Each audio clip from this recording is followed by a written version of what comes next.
Hi, I'm Jesus, and this video is about the best loadout you could have ever gotten in CSGO. Not the most expensive loadout, but the best. Now, this video is sponsored by the Steam Card Store, and I'm also giving away this knife. Link is in the description. Anyway, the loadout we're going to look at only costs $120 US, but there is a bit of a catch. You see, we're going to be buying this loadout in January 2014, and seeing what this affordable loadout looks like today. This is something a lot of kids realistically could have bought with their Christmas money at the time, so what do we get, and what does it look like now? Well, we'll start with the AK-47, considering it's essentially the most important gun in the game, and back in January 2014, we can grab ourselves a field-tested AK-47 Fire Serpent, my favourite skin, for $28, and we'll need an M4A4 as well. Sadly, there aren't too many good options right now. The only nice looking M4A4 currently available is the Asimov, but it's too expensive, so we'll pick up a factory new Zerka instead and put it in the slot for $5. So next up, we'll grab our default pistols. So we'll get a factory new Glock Fade, which is probably still the nicest Glock in the game even today, for $28, and for the CT side, we're going to go for the USPS Darkwater. Nothing fancy, but there aren't many good options, and it's less than $1. And where would we be without the Deagle as well? So we'll get a factory new Blaze for $16. Still the best Deagle out there as well, in my opinion, and we'll add in a Tech 9, why not? We'll get a minimal wear nuclear threat for $5.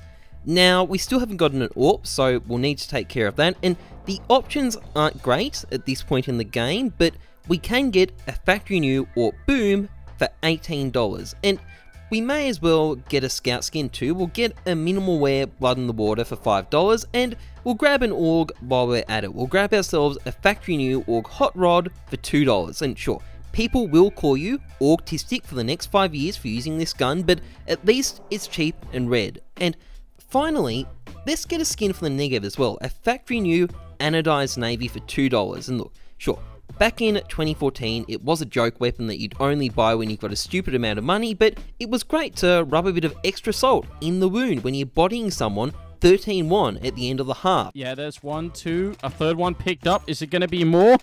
More negatives. Surely first we'll buy a negative. Yep. Yeah, there we go. So that's $110 all up. So you've got $10 left over to buy cheap skins for whatever else you want, P250s, FAMASs, Galils, whatever, but I think we've covered enough at this point. So what does this loadout look like today? Well, I don't think anyone in their right mind is going to argue that this is a particularly good looking loadout. It's not. Even if you like the skins, and I actually do like some of the skins here, it's not an aesthetically appealing loadout, but it is appealing in another way. Let's have a look at how much these skins are worth if we tried selling them off today.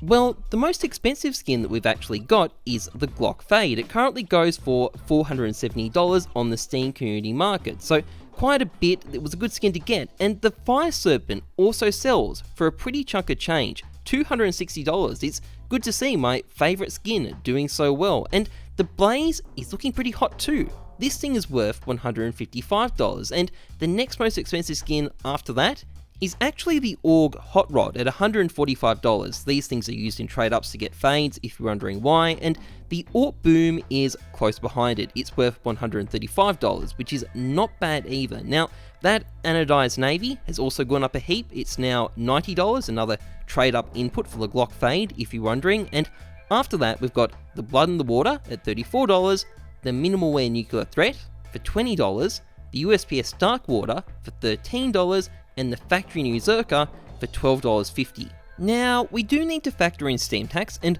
after that, we're only left with $1,150. But hey, we're left with $1,150 just by holding onto these skins for 5.5 years. You've made more than 10 times what you started with, which is what makes this the best loadout to me, because by selling this today, you can get the equivalent of a $1,000 loadout, but only have to pay $110 for it. So you can have a really fancy, good-looking loadout, you just get it at a fraction of the cost. Except, there's actually an even better loadout you could have bought.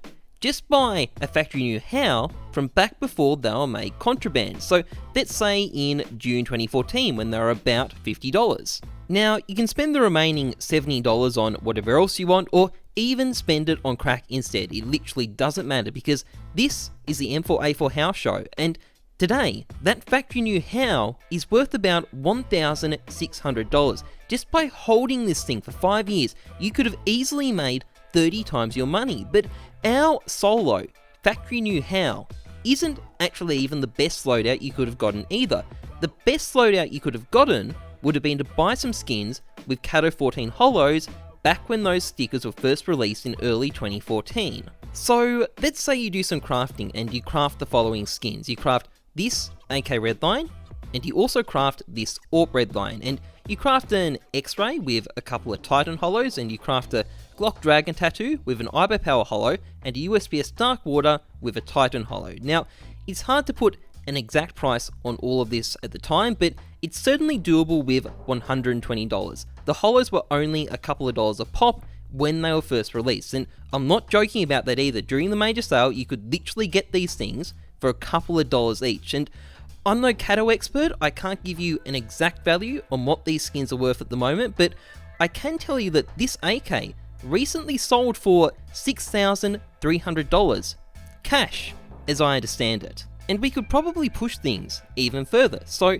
this HAL once sold for $75,000, for example. Now, this is a StatTrak #1 float, but with a bit of careful timing, we could probably slip a normal HAL into our loadout with 4 Ibo Power holos instead of the X-Ray, and still keep within the $120 budget. So who knows how much extra that would get. But in any case, I should get to the point. You see, the reason I'm calling these the best loadouts ever is that if you bought them at the time, they'd allow you to buy whatever skins you subjectively feel are best today, but you'd only have to invest a fraction of the cost to begin with. To me, these loadouts are any loadout, but cheaper. But they also demonstrate something bigger to me. You see, I'm looking at all of this with the benefit of perfect hindsight, which makes it very easy to be an investing genius. Pulling this off at the time is actually very, very difficult. Not many people managed it because no one had any idea how much these skins could be worth in 5 years' time, because 5 years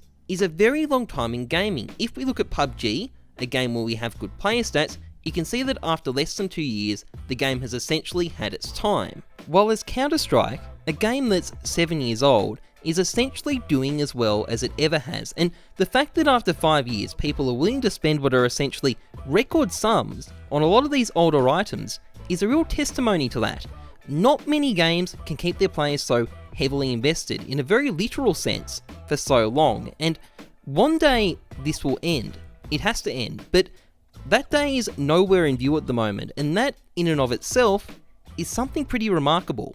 Anyway, that's pretty much it for this video. Before I go, I'd just like to mention the Steam Card Store, an awesome site where you can level up cheap and easy, as well as sell your card sets and complete sets where you have missing cards. It's simple, it's easy, it's intuitive, and it's a great place to flog off cards you get from games that you pick up during the summer sale. Also, don't be alarmed by this thing when you're logging in. Steam gives false positive warnings like this from time to time. You can just click continue anyway. You don't need to enter in a password. That's generally when these things work. If they're a scam, they get you to enter in a password and an authorization code. You don't need to do that here, and hopefully this whole thing gets fixed soon, because it's awkward timing having this come up when you're trying to do a plug. I can't really not address it, let's be honest, but hopefully it goes away soon because it is a bit awkward. Anyway, that is pretty much it for now. If you enjoyed this vid, please like, comment, subscribe. Otherwise, trust the numbers, not your guts.